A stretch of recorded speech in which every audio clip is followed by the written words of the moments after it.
Bismillahirrahmanirrahim. Assalamualaikum warahmatullahi wabarakatuh.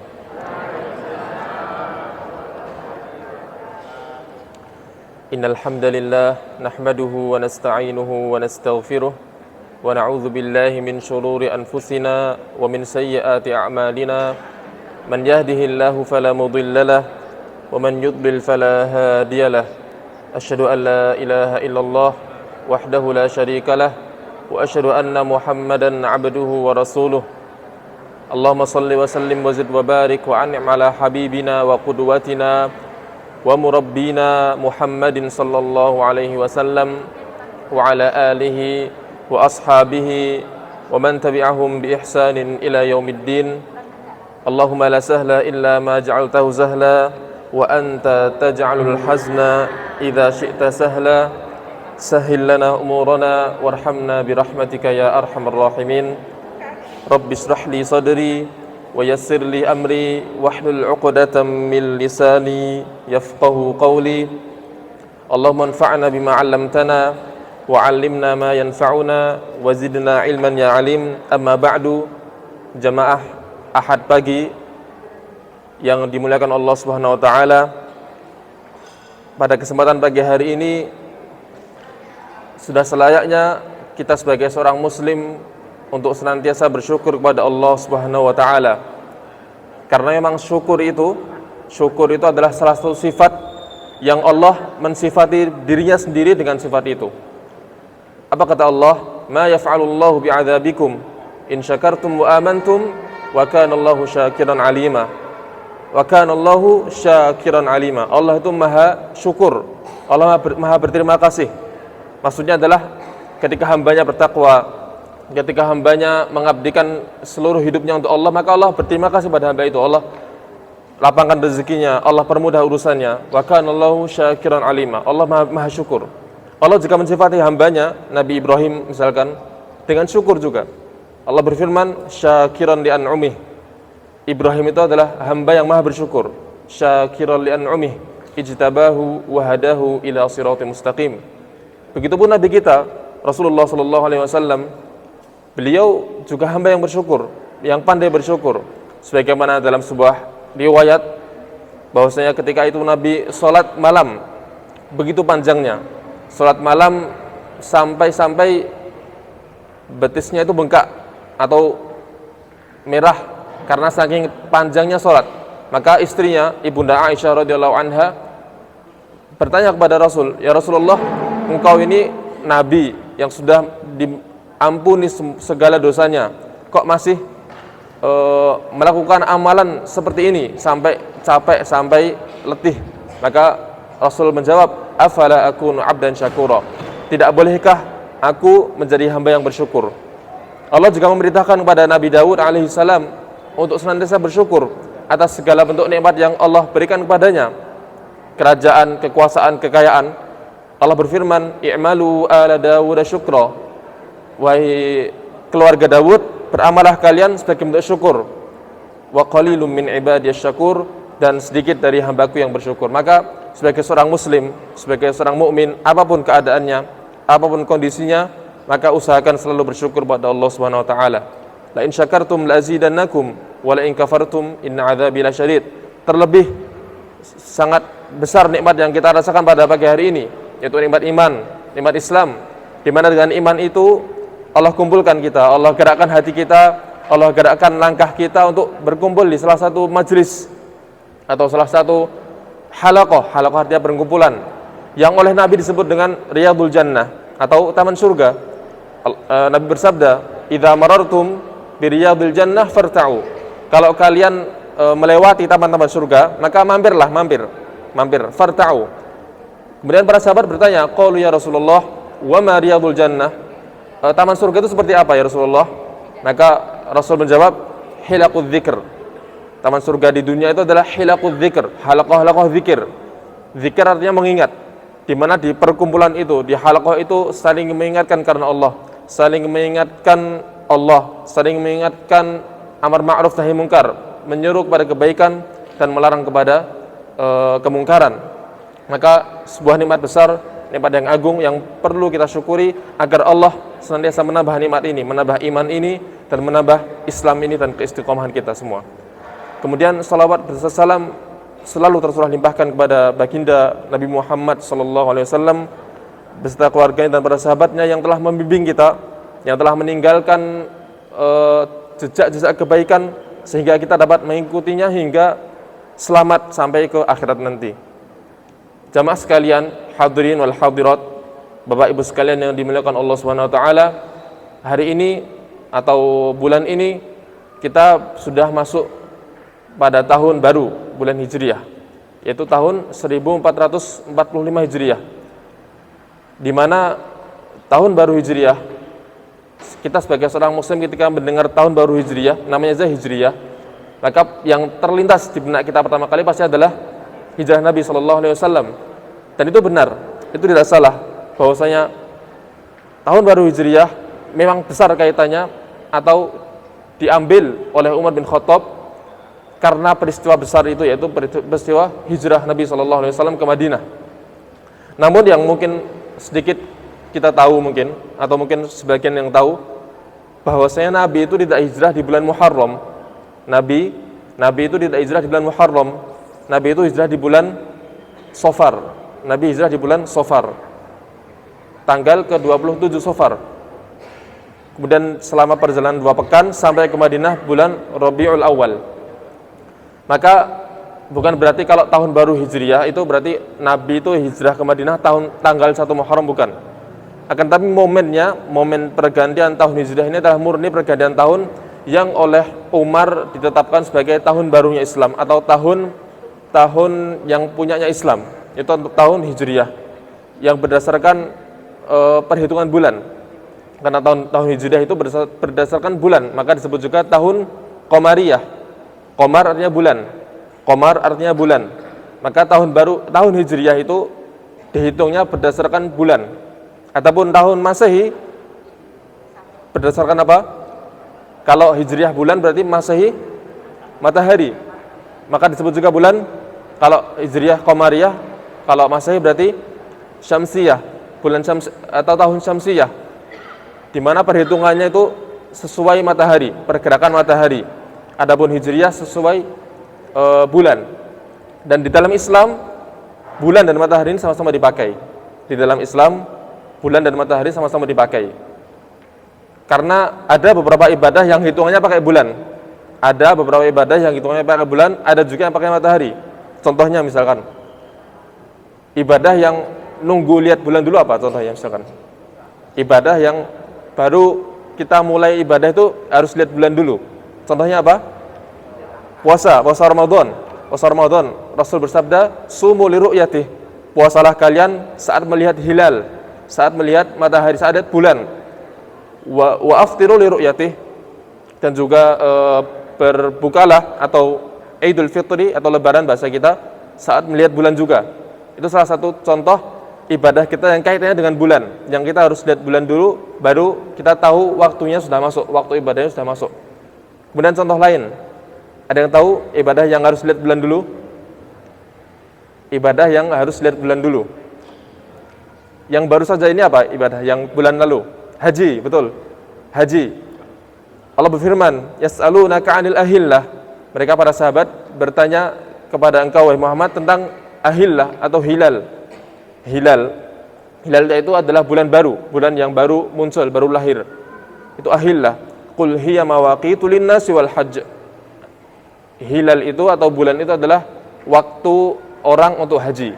Maka ini contoh ibadah kita yang kaitannya dengan bulan, kaitannya dengan pergerakan bulan atau tahun Qamariyah. Sekarang yang matahari. Ibadah yang kita tahu waktunya sudah masuk harus lihat matahari, contohnya apa? Salat, betul. Salat 5 waktu. Salat 5 waktu kita tuh harus lihat matahari dulu. Salat fajar, salat subuh, kita harus lihat fajar shadiq. Itu kaitannya dengan cahaya matahari. Kemudian salat zuhur, indaz zawal. Kalau bahasa fikih indaz zawal, zawal artinya tergelincir. Jadi ketika matahari pas di atas kita, kemudian tidak ada bayangan, maka itu belum masuk zuhur. Ketika tergelincir ketika sudah ada bayangannya meskipun sedikit, nah itu sudah masuk zuhur, namanya az-zawal.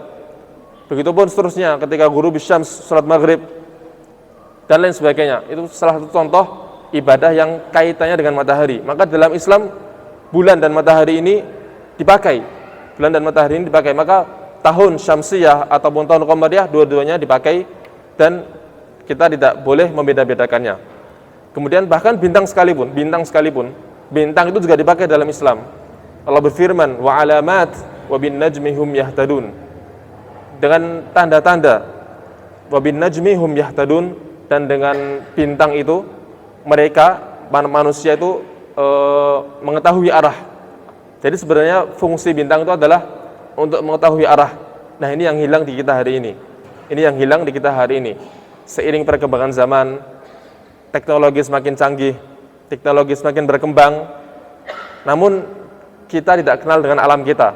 Kalau zaman dahulu para sahabat dan para tabi'in atau generasi yang terdahulu, mereka itu kalau berpergian jauh patokannya bintang. Mereka patokannya alam, mereka bisa membaca alam. Anginnya berhembus dari mana ke mana, cuacanya seperti apa, mereka bisa melihat alam itu dan tahu bagaimana kondisinya.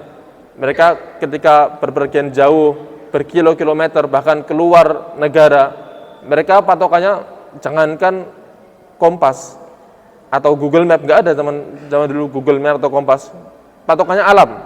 Mereka sangat pandai membaca alam, dan ini yang hilang di kita hari ini. Teknologi berkembang, teknologi canggih, ya ada baiknya, tapi kita menjadi tidak kenal dengan alam kita. Maka biasakan kalau ada jangan sedikit-sedikit, misalkan kena terik matahari langsung berteduh. Sekali-kali rasakan terik matahari itu. Hujan misalkan, jangan sedikit-sedikit kalau hujan itu langsung berteduh. Hujan itu luar biasa barokahnya. Allah sendiri yang berfirman, wa anzalna minas sama'i ma'an mubaraka. Dan Allah turunkan hujan itu adalah air yang berkah. Air berkah. Maka para sahabat dan Nabi itu kalau turun hujan, mereka hujan-hujan. Bahkan Nabi pun sorbannya dilepas. Agar apa tujuannya? Agar terkena hujan. Bahkan para sahabat sebagian perabot rumahnya dikeluarkan. Tujuannya apa? Agar kena hujan. Air barokah. Al-Quran jelas mengatakan mubarakah. Maka jangan sampai kita mencela hujan. Jangan hujan-hujanan, nanti sakit, nanti masuk angin. Gimana ceritanya barokah kok bisa masuk angin? Maka kalaupun kita hujan-hujan kemudian masuk angin, itu sebabnya bukan hujannya, mungkin kitanya yang kurang olahraga misalkan, kurang fit, atau pola hidupnya kurang sehat.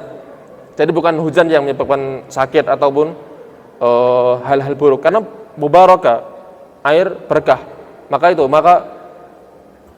coba kita biasakan dengan alam, kita kenalkan diri kita dengan alam.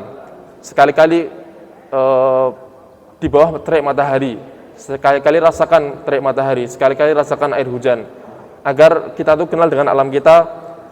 Dan emang itu fungsi alam ini. Allah ciptakan alam ini untuk kita, untuk arah, untuk kita mengetahui situasi dan kondisi. Nah, itu Bapak Ibu sekalian tentang pelajaran pertama. Pelajaran pertama dari tahun baru Hijriah adalah kita mengenal alam. Karena tahun baru, pergantian tahun itu hubungannya dengan alam. Kemudian karena matahari dan bulan ini dipakai dalam Islam, maka Allah pun berfirman di dalam surat Al-Kahfi tentang matahari dan bulan ini. Yaitu Allah berfirman, "Walabithu fi kahfihim 300 sinin wazdadu tis'a." Allah berfirman, Allah menyampaikan tentang orang-orang Ashabul Kahfi itu, orang-orang yang melarikan diri dari kekejaman pemimpin pada waktu itu, yang mewajibkan atau memaksa masyarakatnya untuk murtad. Yang punya iman, yang punya tauhid harus murtad. Maka sekelompok pemuda lari menyelamatkan imannya, menyelamatkan akidahnya ke dalam sebuah gua. Dan kemudian Allah tidurkan di gua itu, dan Allah sampaikan berapa lama mereka tidur di gua itu. Walabithu fi kahfihim 300 sinin wazdadu tis'a. Mereka tidur di gua itu 300 tahun wazdadu tis'a, dan ditambah 9. Kalau kita cuma baca terjemahannya, maka yang kita dapati cuma seperti itu. Mereka tinggal di gua 300 tahun tambah 9. Maka para ulama membahas kenapa Allah untuk menyebut 300 tambah 9 berapa? 309. Kenapa Allah untuk menyebut 309 harus 300 tambah 9? Kenapa enggak langsung 309? Padahal di dalam bahasa Arab itu hal seperti itu salah sebenarnya dalam bahasa Arab. Karena dalam bahasa Arab itu sangat menjunjung tinggi sastra, sangat kuat tata bahasanya. Maka kalau ada bahasa yang ringkas kok dipanjangkan itu kurang tepat kalau dalam bahasa Arab. Seperti Allah ini, walabithu fi kahfihim 300 sinin wazdadu tis'a. Kalau secara bahasa Arabnya maka ini kurang tepat.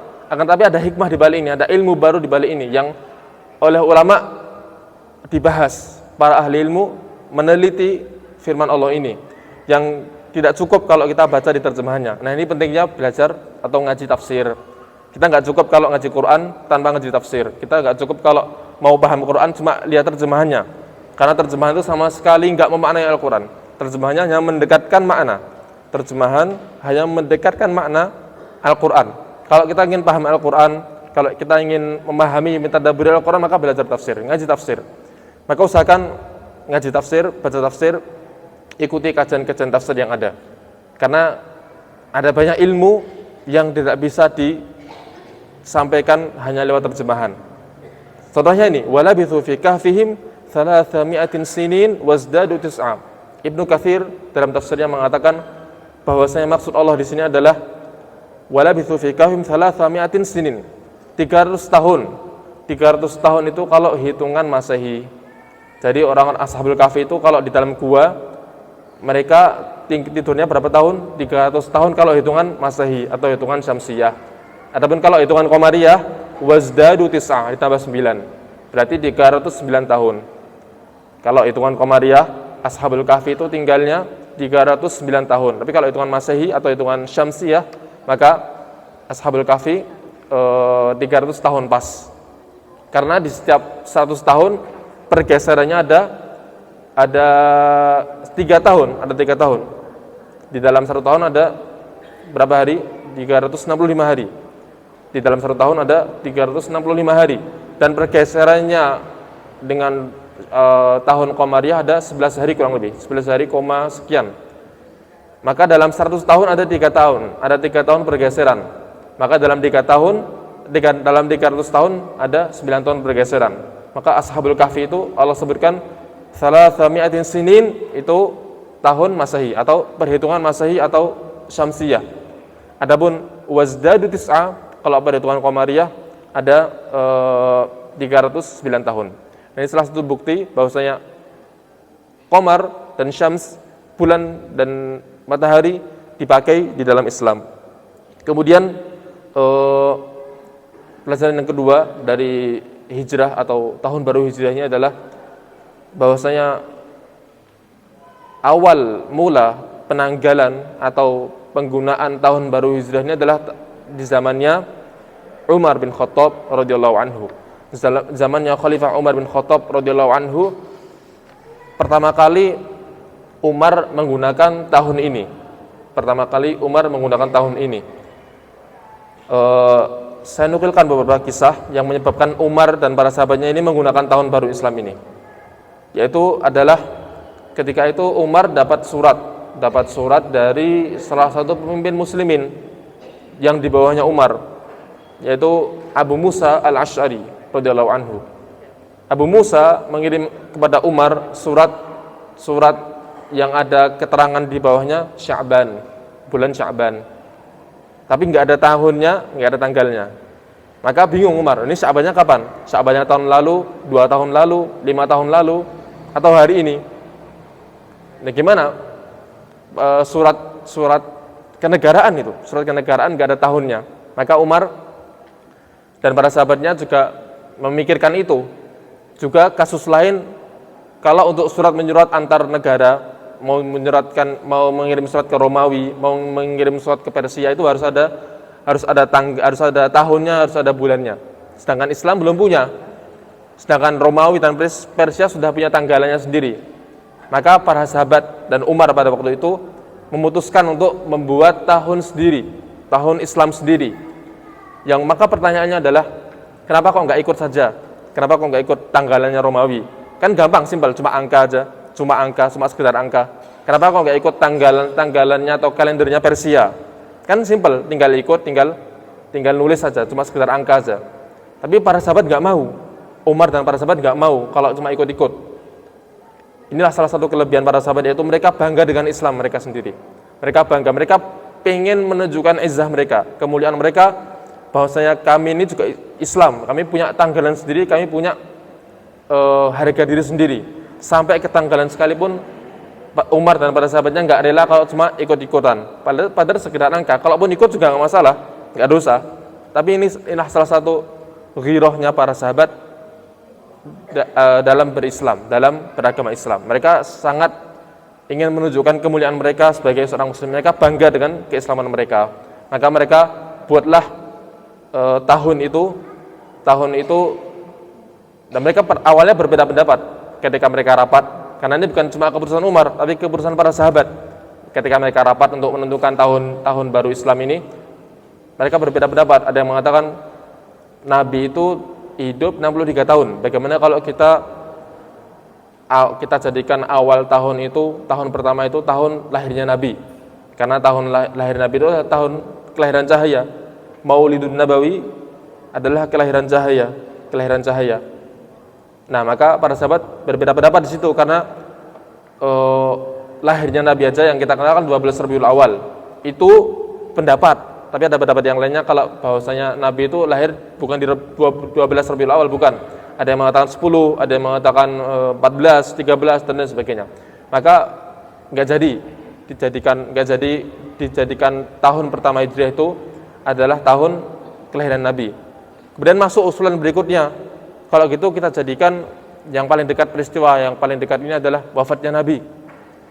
Tambah nggak setuju para sahabat, karena takutnya kalau ketika masuk tahun baru ingatnya Nabi wafat, karena Nabi wafat itu, ketika Nabi wafat, hari di mana Nabi meninggal itu adalah hari tergelap, kata Anas bin Malik, dalam dunia ini. Hari tergelap dalam sejarah kehidupan muslimin. Tidak ada hari yang lebih gelap, lebih sedih dibanding hari saat Nabi wafat. Maka nggak jadi diambil usulan yang kedua itu. Maka masuklah usulan yang ketiga, yaitu bagaimana kalau kita ambil tahun pertama kita ini adalah tahun di mana umat Islam ini sudah mulai punya kekuatan, di mana Islam ini sudah mulai naik, sudah mulai punya wibawa sendiri, yaitu ketika hijrah para sahabat dan Nabi hijrah ke Madinah. Maka setuju, maka dijadikanlah tahun pertama dalam Islam adalah tahun ketika Nabi dan para sahabatnya hijrah dari Makkah ke Madinah. Dan yang perlu digarisbawahi adalah bahwasanya Umar ini hanya menentukan tahun, hanya menentukan awal tahun, bukan bulan. Kalau bulan sudah ada lama, Muharram, Safar, sampai Idul Hijjah itu sudah ada lama dari bangsa Arab dulu sudah ada. Namun Umar dan para sahabatnya hanya menentukan tanggal, hanya menentukan awal tahun. Mereka menentukan tahun pertama. Tahun Islam adalah tahun di mana Rasul dan para sahabatnya hijrah ke Madinah. Maka ketika zaman Umar itu adalah sudah ke 17 Hijriah. Sudah ke tahun ke 17 Hijriah. Maka adapun bulan-bulan itu sudah ada sejak lama. Muharram, Safar, Rabiul Awal, Rabiul Akhir, Jumadal Ula, Jumadal Akhirah.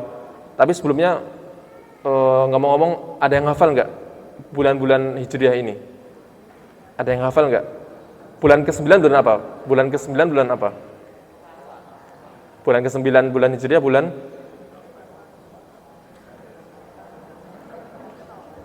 bulan Ramadan, bulan puasa.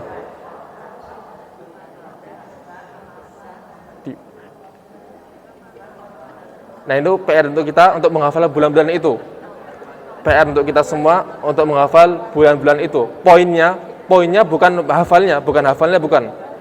Poin intinya bukan untuk kita menghafal Muharram, Safar, Rabiul Awal, Rabiul Akhir, Jumadal Ula, Jumadal Akhirah, Rajab, Sya'ban, Ramadan, Syawal, Dzulhijjah, Dzulqa'dah, Dzulhijjah.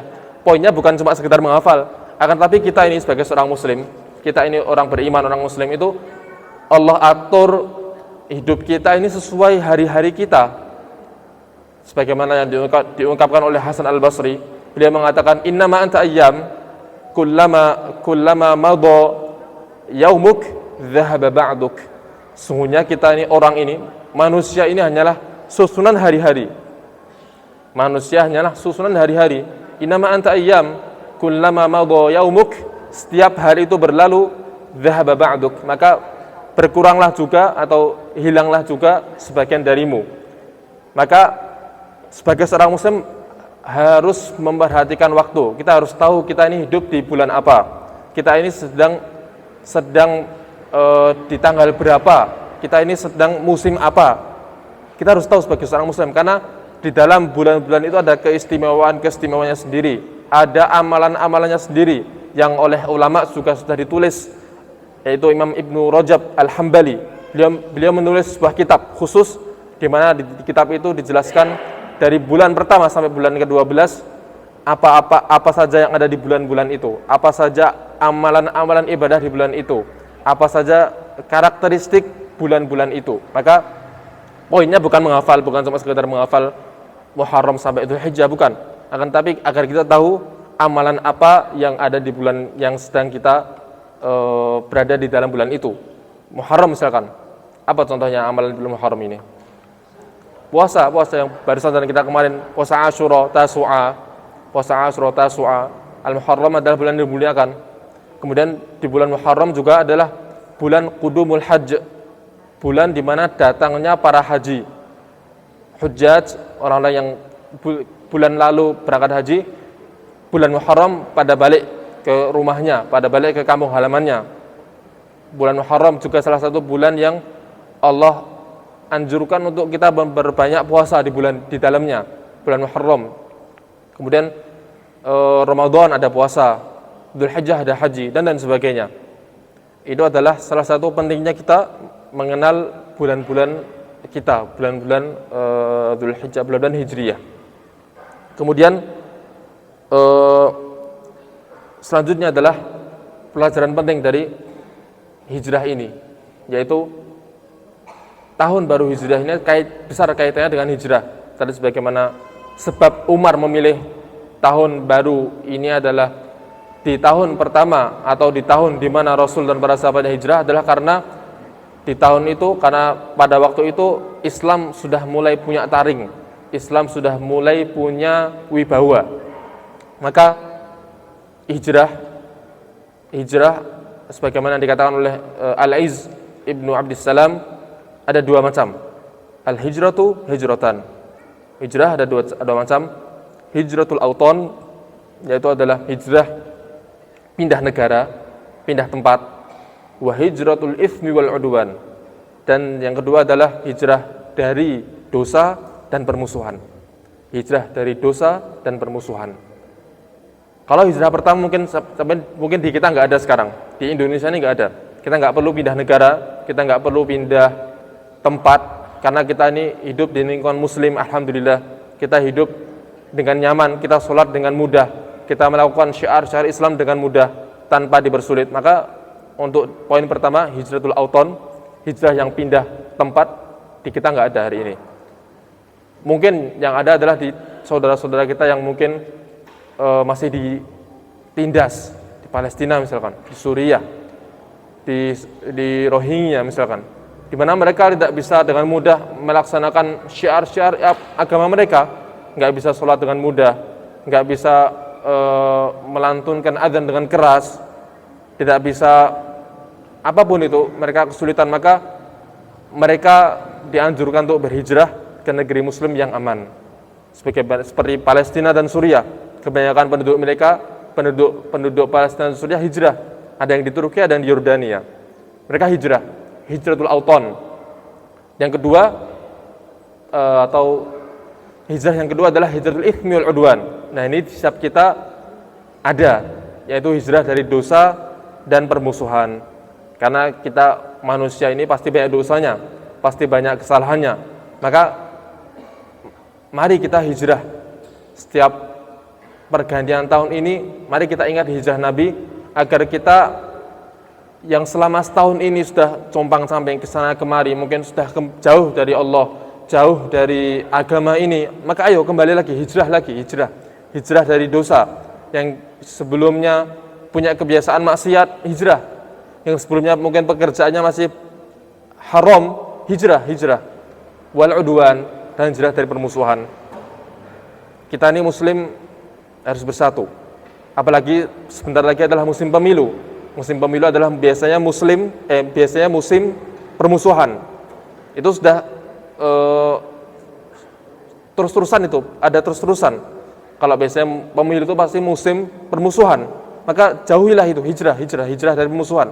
Silahkan memilih, silahkan keluarkan pendapat Anda. Akan tetapi kalau permusuhan nggak ada tempatnya dalam Islam.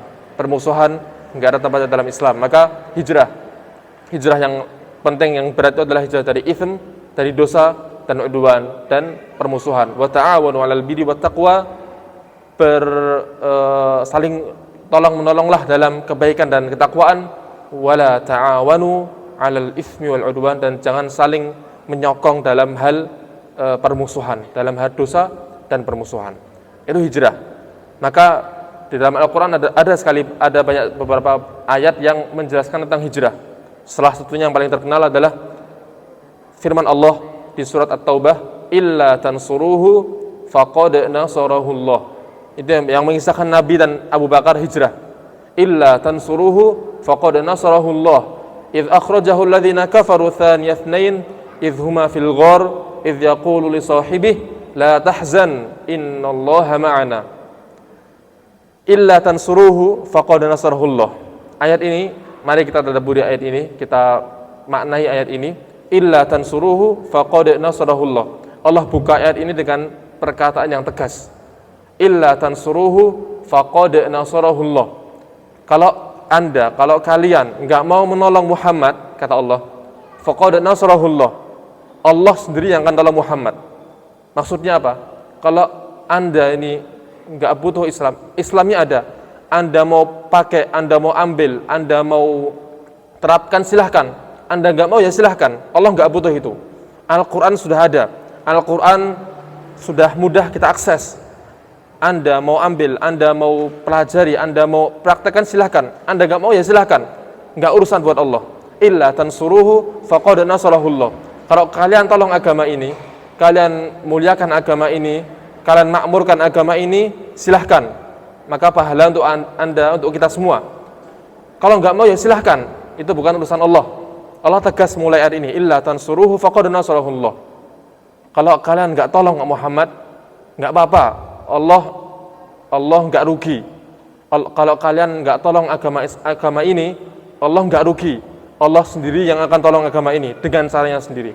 Illa tansuruhu faqad nasarahullah. Maka idz akhrajahu alladhina kafaru thaniya itsnaini idh huma fil ghar. Maka Allah tolong Muhammad. Allah tolong Rasulullah dan para sahabat yang hijrah itu dengan segala dramanya, dengan segala macam drama hijrahnya. Karena hijrah itu berat, Bapak Ibu sekalian. Hijrah itu pasti iblis turun langsung menghadang orang yang mau hijrah. Baik hijrah secara tempat ataupun hijrah tadi dari dosa dan permusuhan. Iblis itu, Bapak Ibu sekalian, iblis itu adalah big boss-nya para setan atau pimpinannya para setan. Yang namanya bos, yang namanya pimpinan itu, yang namanya bos atau pimpinan itu nggak akan turun kalau permasalahannya receh, kalau permasalahannya sepele. Kalau permasalahan atau urusannya iblis itu sepele, maka iblis akan suruh anak buahnya, setan-setan kecil itu untuk mengurusinya. Tapi kalau sampai iblis turun, ya itu berarti urusannya nggak main-main. Seperti contoh dalam sebuah hadis bahwasanya iblis itu duduk di singgasananya. Kemudian anak buahnya itu dikumpulkan, suruh laporan. Ada yang melaporkan, saya telah membuat fulan maksiat, saya telah membuat fulan melakukan kezaliman ini, saudara telah membuat fulan seperti ini. Nah, kalau masalahnya sepele atau kecil, maka iblis itu hanya menyuruh bawahannya, setan-setan kecil. Tapi kalau sampai iblis turun, nah kalau sampai pimpinan tertingginya turun, itu berarti urusannya nggak main-main. Berarti urusannya besar, urusannya sampai bosnya harus turun sendiri. Nah, di dalam sejarahnya Rasul ada dua peristiwa yang dimana iblis itu langsung turun menghadang Rasul dan para sahabatnya. Yang pertama adalah ketika hijrah ini. Ketika hijrah, iblis itu langsung turun ingin menggagalkan Rasul hijrah. Kemudian yang peristiwa kedua adalah saat perang Badar. Saat perang Badar, iblis juga langsung turun ikut perang. Di perang Badar. Maka dua amalan ini adalah dua amalan yang pasti iblis sudah siap menunggu kita di persimpangan jalan. Kalau kita hijrah, kalau kita jihad, pasti iblis sudah siap menunggu kita. Maka kalau kita memutuskan diri untuk hijrah dari dosa, maka sama saja kita tuh menantang iblis. Nggak masalah. Karena backingan kita siapa? Allah. Faqad nasarahullah. Yang menolong kita Allah. Tapi kita harus sadar bahwa musuh kita di depan kita ada iblis. Dan itu yang terjadi saat Rasul hijrah. Rasul hijrah itu idz akhrajahul ladzina kafaru, ketika diusir oleh orang-orang kafir Quraisy itu, kan para sahabat hijrahnya itu kan sendiri-sendiri berangkatnya. Ada yang sendiri hari ini berangkat, kemudian ada yang besoknya baru berangkat, ada yang sudah berangkat beberapa hari yang lalu, dan sebagainya.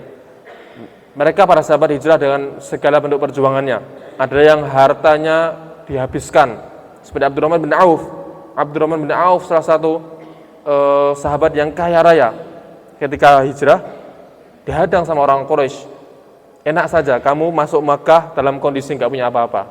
Masa keluar Makkah dalam kondisi kaya? Nggak boleh. Tinggalkan semua hartamu di Makkah. Kemudian Abdurrahman hanya sampai ke Madinah nggak punya apa-apa. Padahal Abdurrahman bin Auf adalah orang yang salah satu sahabat yang kaya raya. Ada juga yang harus kehilangan keluarganya. Ada yang harus dipenjara, disekap, dan macam-macam bentuk ujian hijrah para sahabat.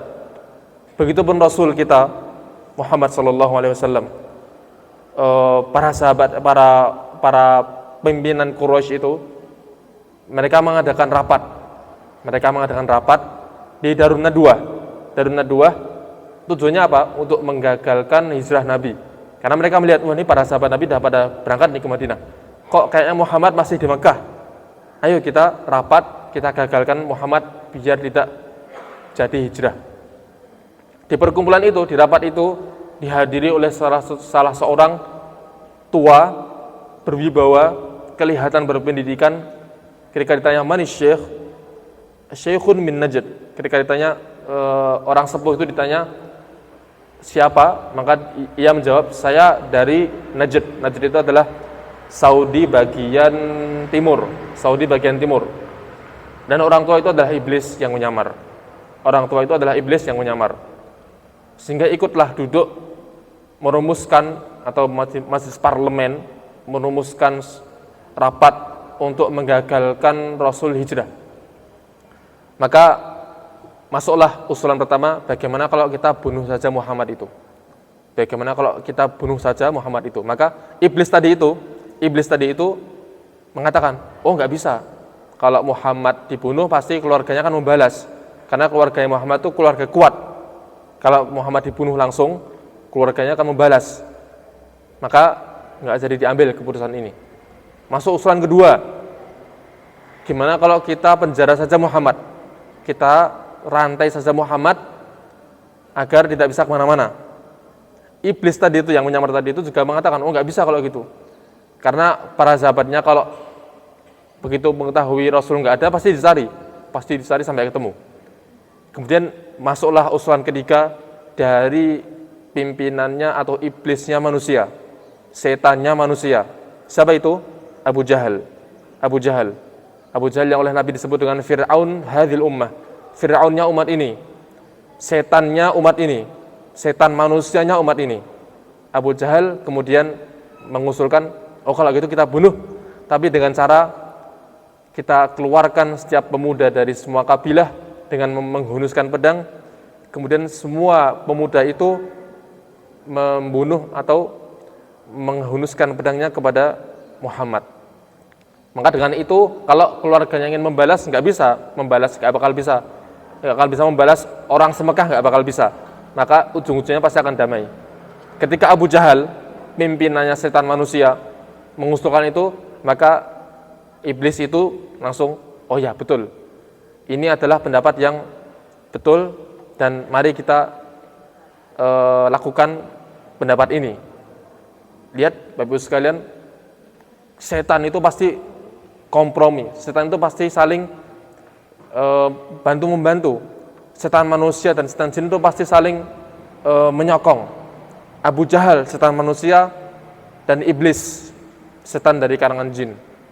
Mereka semua sepakat ingin membunuh Muhammad dengan cara dikeluarkan setiap pemuda dari kabilah untuk membunuh Muhammad, sehingga kalau keluarganya ingin menuntut nggak bisa, karena nggak bakal kuat menghadapi orang satu Makkah. Maka itulah salah satu ujian pertama Rasul, yaitu ingin dibunuh. Nabi itu ancamannya nyawa.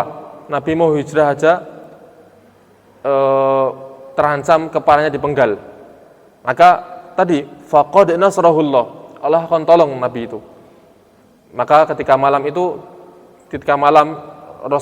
rumah Rasul itu dikepung, Allah tidurkan semua orang yang mengepung itu. Allah tidurkan semua orang yang mengepung Nabi itu, sehingga Nabi keluar dan dengan Abu Bakar dengan selamat hingga sampai ke Gua Tsur. Itu pertolongan Allah pertama. Allah tolong Nabi yang sudah terancam dibunuh, terancam dipenggal kepalanya. Padahal sudah siap itu, 40 pemuda mengepung rumah Nabi, sudah siap dengan pedangnya sendiri-sendiri. Kalau Nabi keluar sudah siap dipenggal, sudah siap dibunuh. Namun Allah tolong, Allah tidurkan semuanya. Allah tidurkan semua pemuda itu sehingga Nabi keluar dengan selamat. Itu pertolongan pertama.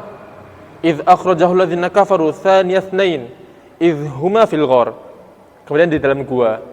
Kemudian Nabi hijrah sampai ke gua. Ada yang tahu namanya gua apa? Gua Tsur. Nabi sampai ke Gua Tsur. Ada juga ujiannya di situ. Nah, ketika para kafir Quraisy ini mengetahui Nabi dah lolos, mereka nggak tinggal diam. Mereka bingung, wah gimana ini Muhammad lolos? Maka mereka punya salah satu keahlian dari Bani Khuza'ah. Salah satu orang punya keahlian itu bisa membaca jejak kaki. Orang kita kalau menapakkan kaki di pasir itu kan pasti ada jejaknya. Nah, ada salah satu orang itu yang punya keahlian bisa membaca jejak kaki. Oh, ini jejak kakinya Muhammad, bisa dibaca. Oh, kalah hari ini. Sidik jari hari ini kalah. Kita sekarang mungkin punya alat mendeteksi sidik jari. Tapi orang zaman dulu hanya lihat telapak kaki di pasir itu bisa mendeteksi tanpa alat. Kita yang kalah malahan. Yaitu dari Bani Khuza'ah. Dari Bani Khuza'ah, kemudian dicarilah Muhammad sampai ke Gua Tsur, sampai ke mulut gua. Disinilah pertolongan Allah turun lagi. Bayangkan sampai di Gua Tsur, padahal tinggal lihat saja ke bawahnya, pasti sudah lihat Rasulullah dan Abu Bakar. Namun orang yang mencari itu kehilangan jejak. Wah, ini udah nggak ada nih. Maka orang yang mencari itu mengatakan, Muhammad ini kalau nggak naik ke langit, ya masuk ke dalam bumi. Saking nggak nemunya. Padahal di bawah kaki pas. Bahkan sampai Abu Bakar tuh menangis. Ya Rasulullah, kalau mereka ini lihat ke kaki mereka, itu udah pasti lihat kita kok. Orang pas mulut guanya pas di kaki mereka orang yang nyari itu. Namun itulah pertolongan Allah. Allah butakan mereka. Allah nggak bisa lihat padahal di bawah kakinya sendiri. Bahkan Rasul juga dalam sebuah riwayat mengatakan ada di antara mereka yang kencing atau pipis di mulut gua itu, di depan gua itu. Maka Rasul mengatakan, ini salah satu pelajaran berharga. Wah, ini ada orang kencing di sini. Itu tandanya mereka tidak lihat kita. Rasul berkata kepada Abu Bakar, itu tandanya ada orang kencing di sini, tandanya mereka tidak lihat kita. Kenapa? Karena orang jahiliyah itu mereka sangat menjaga aurat mereka.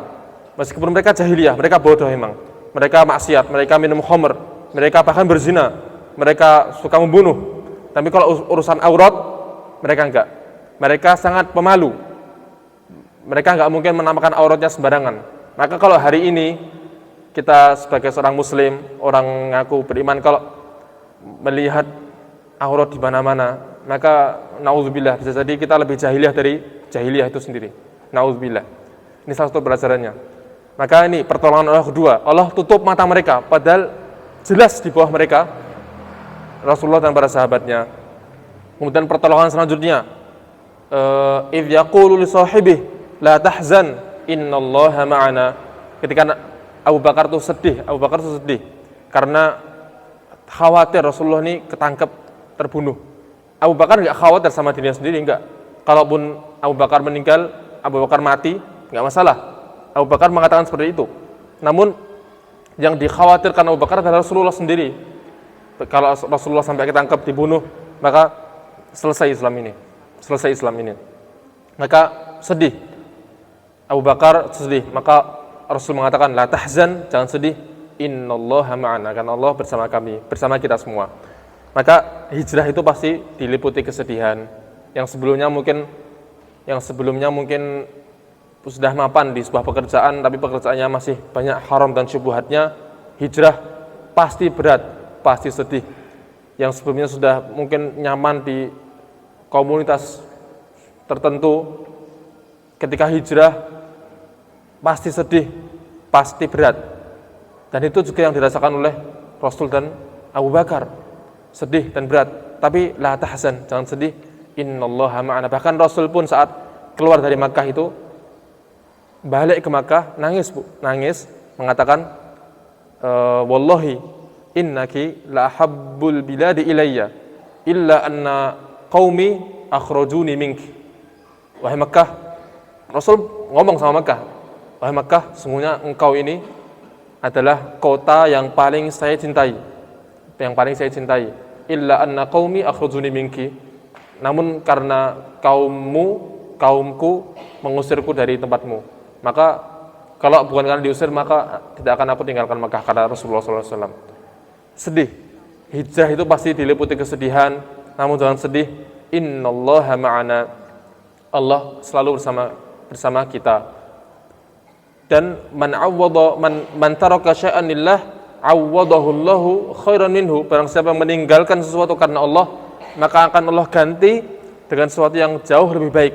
Maka dengan Rasul meninggalkan Makkah, meninggalkan tanah kelahiran yang dicintainya, tanah airnya, Allah ganti dengan Madinah, dengan para sahabat yang tambah mencintainya, sahabat Ansor. Muhajirin disambut dengan Ansor dengan begitu baiknya. Rasul disiapkan rumah, dibangunkan masjid, dan lain sebagainya.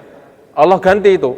Makkah Allah ganti dengan Madinah yang semuanya jauh lebih baik daripada sebelumnya. Maka kalaupun kita nanti berhijrah, kita hijrah meninggalkan apapun itu masa lalu kita, meninggalkan masa kelam kita, pasti ada sedihnya, pasti ada sulitnya. Namun jangan lama-lama bersedih, karena pasti akan Allah ganti dengan sesuatu yang jauh lebih baik. Maka hasilnya adalah wa ja'ala kalimatal ladzina kafaru sufla wa kalimatullahi hiyal ulya. Hasil dari hijrah tadi, Allah jadikan kalimat kafir itu, kalimat kufar itu sufla, rendah, hina. Wa kalimatullahi hiyal ulya, dan kalimat Allah, panji Allah selalu tinggi dan menjulang. Itu hasil dari hijrah tadi itu. Maka momentum Muharram ini adalah momentum kita untuk muhasabah selama setahun yang lalu. Kalau setahun yang lalu ini kita mungkin masih kesana kemari, compang-camping, jauh dari Allah, jauh dari agama, jauh dari Quran, maka ayo hijrah lagi, kembali lagi ke Quran, kembali lagi ke Allah, kembali lagi ke Islam. Dan perlu kita sadari bahwasanya ketika kita hijrah, maka di depan kita ada iblis. Di depan kita pasti ada iblis yang siap menghadang kita. Maka perlu yang namanya teman. Maka jangan hijrah sendirian. Cari pengajian, cari majelis pengajian, majelis ilmu yang jamaahnya punya teman. Yang jangan sendirian hijrah, belajar Islam jangan sendirian, belajar Quran jangan sendirian. Cari jamaah, cari ustadz, cari guru agar kita bisa siap atau lolos menghadapi iblis yang menghadang kita tadi. Kurang lebihnya segini yang dapat saya sampaikan. Ada lebihnya itu datangnya dari Allah. Adapun jika ada banyak salahnya itu dari saya sendiri. Billahi taufiq wal hidayah. Aqulu qawli hadza wa astaghfirullahal azim li wa lakum. Iya. Oke, sebelum saya tutup, perkenalkan saya Muhammad Iqbal. Saya Muhammad Iqbal, asalnya Cemani dekat Ngeruki. Dan Cemani.